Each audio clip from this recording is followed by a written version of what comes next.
आलम बाबा की दरगाह पर तोरण द्वार उद्घाटन एवं इफ्तार पार्टी में शामिल हुईं जिला अध्यक्ष काजल शेख। बीरभूम जिले के दुबराजपुर प्रखंड में स्थित सूफी संत हजरत आलम बाबा की दरगाह पर एक महत्वपूर्ण आयोजन हुआ। बीरभूम जिला परिषद की अध्यक्ष काजल शेख ने मजार शरीफ के तोरण द्वार के निर्माण कार्य के शुभारंभ का उद्घाटन किया। दरगाह, जो पानागढ़ मोरग्राम राष्ट्रीय राजमार्ग के बगल में स्थित है, लंबे समय से श्रद्धालुओं की आस्था का केंद्र रही है।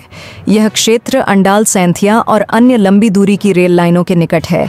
हालांकि यहाँ कोई नियमित ट्रेन स्टॉप नहीं है, लेकिन उर्स के दौरान विशेष लोकल ट्रेनों का ठहराव होता है, जिससे हजारों श्रद्धालु आसानी से यहाँ पहुँच सकें।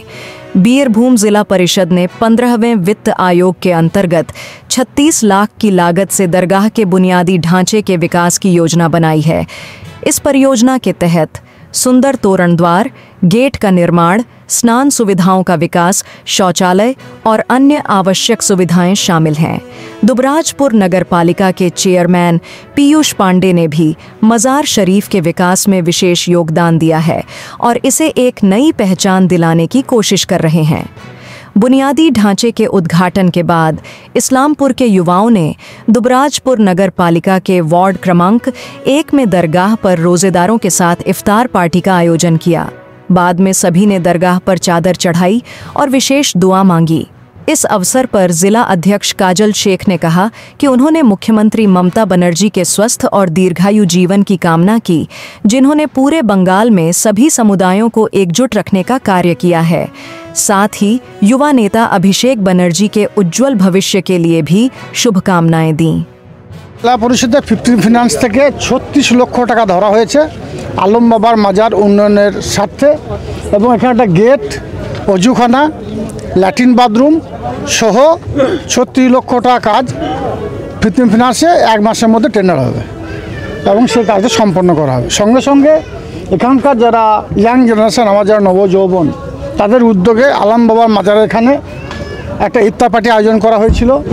আমাদের মিউনিসিপ্যালিটি চেয়ারম্যান সাহেব আছেন, ভাইস চেয়ারম্যান সাহেব আছেন, সকল কাউন্সিলরগণ এবং এখানকার আমাদের রাফিউল ভাই থেকে শুরু করে জেলা পরিষদ সকল সদস্য সকলে আমি উপস্থিত ছিলাম। প্রায় 1 থেকে 1.5 মানুষের একটা ইফতার পার্টি আয়োজন করা ছিল। সেই ইফতার পার্টিতে আমরা ইফতার করলাম।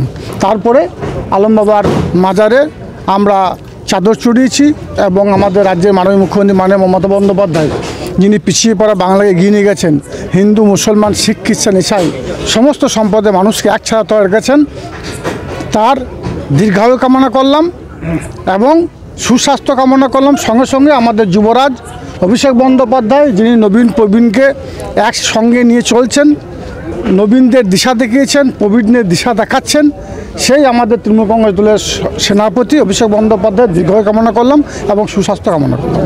রমজান মাসে এখানকার যারা বাসিন্দা আছে সকলে সুবুদ্ধি সম্পন্ন মানুষ, রাজনৈতিক সচেতন মানুষ।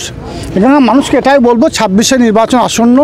26শে নির্বাচন, যখন কোনো নির্বাচনের ঘণ্টা বাজে তখন রাজ্যের বাইরে থেকে পরিযায়ী পাখির মতো অনেক নেতামন্ত্রী আসবে, অর্থের প্রলোভন দেখিয়ে জাতি মধ্যে, আমাদের ধর্মের মধ্যে বিভাজন সৃষ্টি করে হিন্দু মুসলমানের মধ্যে বিভেদ সৃষ্টি করতে চাইবে। সেই মানুষগুলো থেকে দূরে থাকার চেষ্টা করবেন। 26শে নির্বাচনে আমাদের মুখ্যমন্ত্রী মাননীয় মমতা বন্দ্যোপাধ্যায়, তিনি যে বাংলাকে দিশা দেখেছেন, উন্নয়নের পথে হাঁটছেন, সেই উন্নয়নের যজ্ঞে সামিল হওয়ার জন্য সরকারকে আমি আবেদন জানাবো। VHRF 31 न्यूज़ के लिए दुबराजपुर से बिपिन पाल की रिपोर्ट।